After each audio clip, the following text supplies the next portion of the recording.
Hey guys, Elisa Mousy here, and oops, didn't mean to hit my microphone, and I'm sorry if that beginning was a little weird. My hotkeys weren't entirely working. Anyway, welcome to the final part of the main story of Nightmares from the Deep, The Cursed Heart. Now, this is probably going to be a little bit of a shorter part, because admittedly, all we really have to do is open the chest, get Remington's heart, and give it back to him. So I guess without further ado, let's get into the story and watch this guy put in 12 doubloons over and over again. Because I don't want to hit skip for this, because I think it'll skip through the actual story thing that we see. The people of the Caribbean first heard about Captain Remington and his Black Galleon when he sank 2 passenger ships near Ile Simona. Those who survived were taken aboard and later sold as slaves. Tales of Remington's cruel and ruthless manner spread. Yeah, because, see, we only get these little bits and pieces here. So I think I'm going to do one, give my thoughts on it, just so that this whole video isn't me, like, quiet the whole time, because I just realized that could happen, because I don't want to interrupt the story.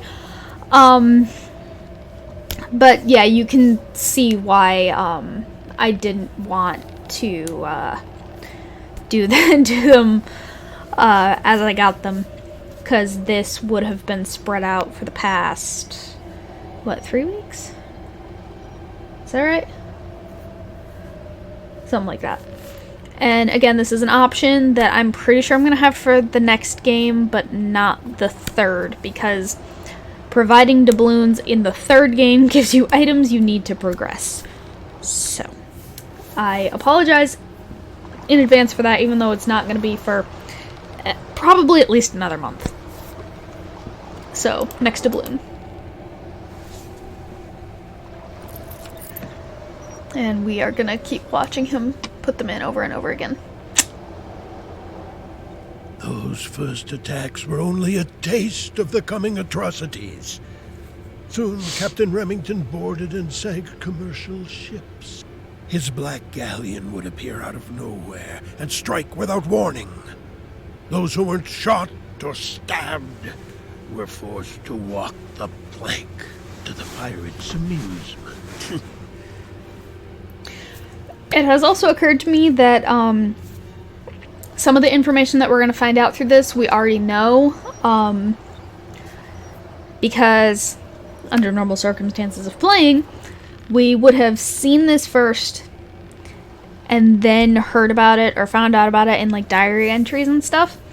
I'm mainly talking about stuff that happened with Mary, and kind of what caused them to fall in love. So, if you don't remember what that was, or like you kind of, I don't know, missed it, glanced over it, whatever, well, it doesn't really matter because you're going to find out.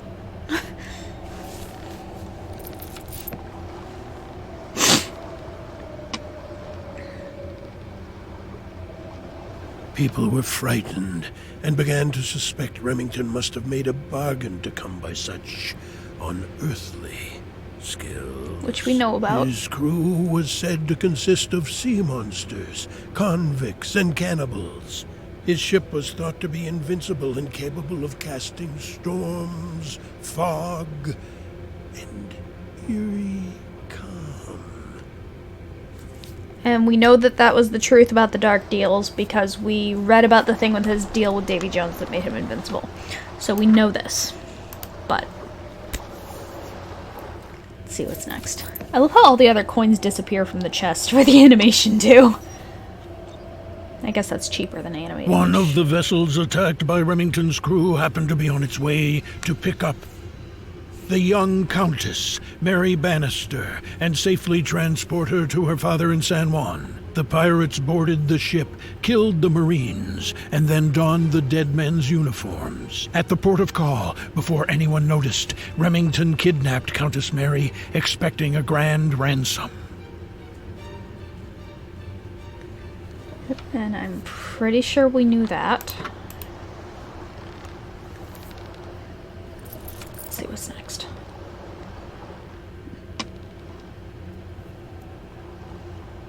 During her days aboard Remington's black galleon, the captive Mary Bannister turned out to be fearless, peaceful, and resilient as she tried to shun the pirates' advances. Captain Remington was keeping her out of harm's way. On rare occasions, Mary was given permission to visit the deck. Once, to avoid her father's disgrace, she attempted suicide and jumped into the water. I love how he says that so dramatically and then it just cuts off. But okay, so apparently Remington was in love with Mary like shortly after he picked her up. I mean, they mentioned she was like brave and fearless and stuff, so he probably fell for that.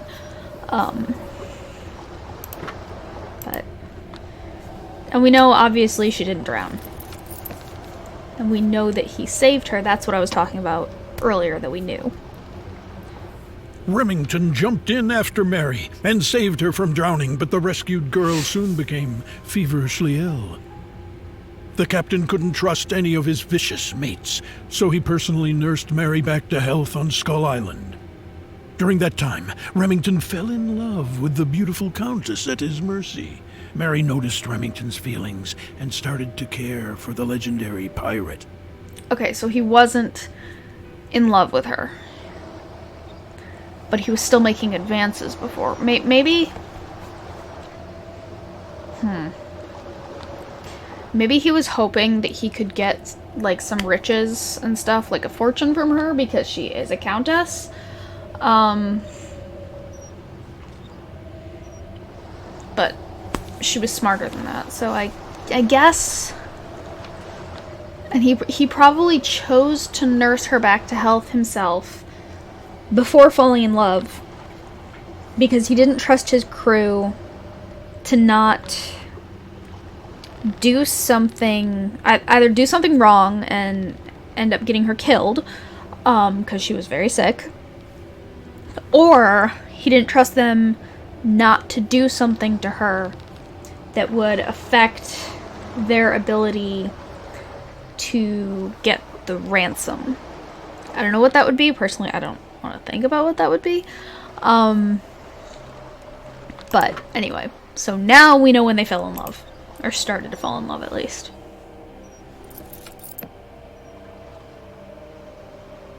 What's next? While Remington's and Mary's love was becoming mutual, Mary's father was preparing a coalition of military forces to rescue the girl. The grim Baron Bannister had only recently come into money and power and was still greedy for more. He was planning to kill 3 birds with 1 stone. Liberate his daughter, kill the fearsome pirate, and save the ransom. Yeah, I am going to forever stand by my statement that he did not rescue, kidnap. Okay. Wonder if this is gonna be the thing about the wedding and how horrifically wrong that went. Because we know about the wedding and the massacre at To the win wedding. Mary's heart, Remington revealed the truth of his origin. Oh. Turns out, Remington was a poor nobleman who signed a pact with the infernal Davy Jones. For the price of his soul, Davy made Remington immortal. And there's the amulet. The all-powerful Remington joined forces with Caribbean pirates and acquired a formidable crew. And now, thanks to Mary, the captain promised to end his pirate career. Okay. So, again, we knew about the deal with Davy Jones. We knew what he got out of it. Well, this is not very informative. This is all stuff that we already know. I'm sorry. Maybe I shouldn't wait until the end to do this in the next game. Maybe I should do it as we go, because I forgot how much of it was revealed in the game as it went on. So this is all of this story stuff is redundant, although I am gonna keep playing the last 4. I'm not going to skip through them just in case there's like a little tidbit that we didn't know. But I guess really all we need the doubloons for is much less the story and much more getting the heart. So.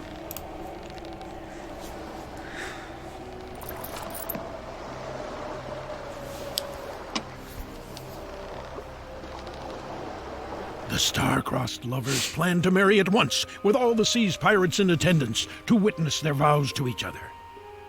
On the eve of the wedding, a military coalition struck the fortress full of defenseless pirates. The Caribbean Sea turned red with blood, and Skull Island became a place of torment. Remington was sentenced to death before Mary's eyes. The young countess was broken-hearted. It still doesn't mention that. Oh my god! Oh my god, of course. Of course, he was ending his deal with Davy Jones when he was marrying Mary. It was the amulet that gave him his immortality. That's why he was killed. He wasn't wearing the amulet for the wedding. Okay, so this is useful because that finally answers that question.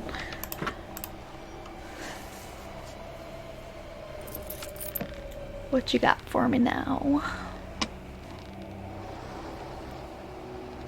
Baron Bannister was claimed victorious for killing Remington and his nefarious crew.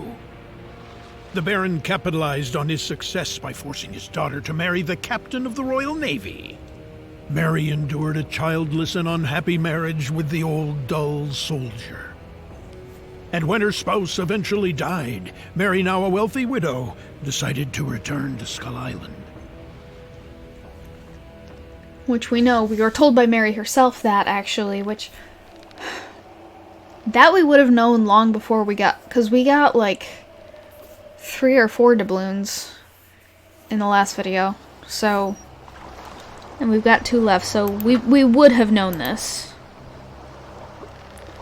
Okay, so this isn't as bad, although, again, I still think in the next one, which I think is called The Siren's Call, I am going to do it all at once. Even though Skull Island was now a sad and dreary place, memories of happier times came back to Mary as she started wandering the familiar grounds. In a coffin? Mary used the money she inherited to build a crypt for her and her captain if his body was ever found. Soon after that, the lonely Mary died. According to her wishes, she was buried at the new crypt. I'm sorry, that... It was just because they chose specifically the image with them carrying the casket. It was a bad joke, but it was what I had, man. And now for the last doubloon before the pearl, which is gonna go right in there, I assume.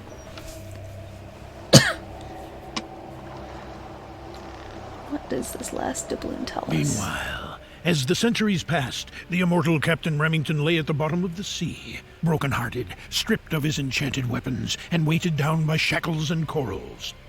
The only person who could make him happy was dead. The only thing which could redeem him, a gift for the bride, was still in the cursed chest on his galleon. Remington grew weaker and weaker under the sea, waiting for a chance to set things right. And then we woke him up. So here's the pearl.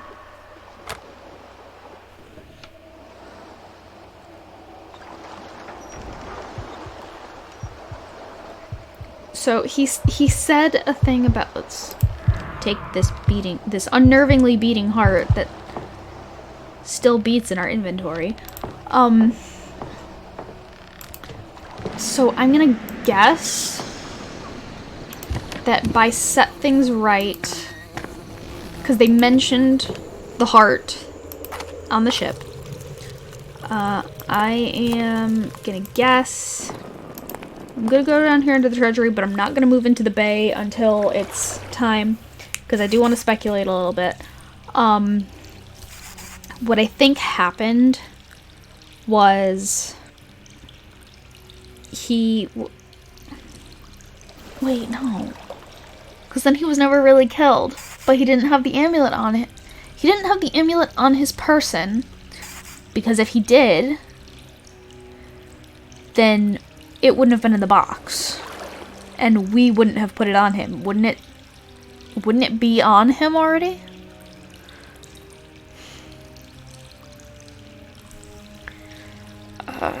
Okay, I am going to guess that because his heart was still in the box, the deal wasn't done. Having the amulet is what made him stronger, like that gave him the power. And that is why he wasn't really killed, but put in a very near-death state and then tossed into the bottom of the ocean, where he was found, still weak, but probably like barely conscious. We gave him the amulet, which fully woke him up. And, well, it was the thing of he wanted to set it right, which, again, tells me that what he wanted wasn't to bring her back. It was to, to free himself from Davy Jones. But he might have been filled with so much raw emotion, and having been so weak for so long, he wanted to stay alive, I think. And so, rather than him dying and going to Mary, he wanted to bring Mary to him instead. I am gonna go with that theory. So, up to the altar. We got your heart, man. Can we have our daughter back, please? Rebecca also, I think that was her name.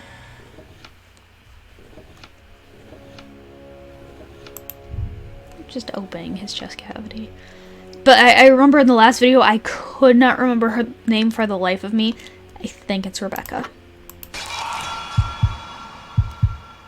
If it's not, I probably sound like an idiot, but okay. So we got that heart back now. Oh, now he has to stop the voodoo shit. How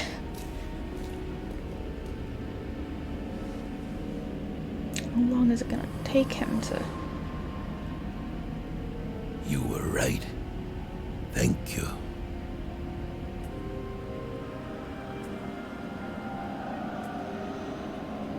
Oh.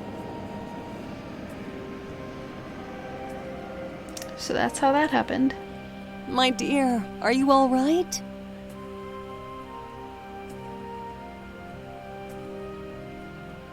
Mom, you saved me. I always will. That mouth movement.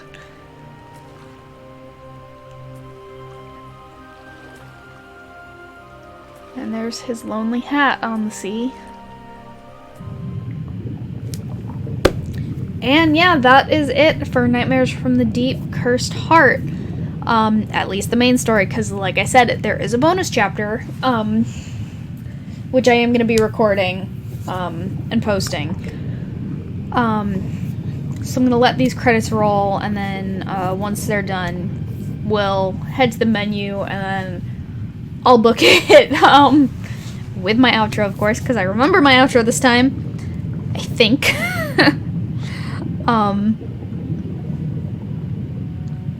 Yeah,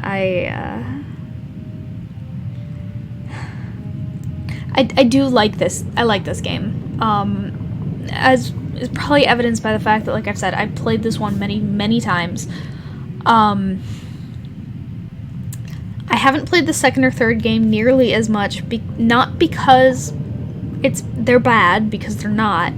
It's just I would play the first one, and then I'd be like, okay, well, obviously I played the first one, the next one I'm going to play is the second. But then I didn't play the games for a while, and then I had a desire to play something else instead.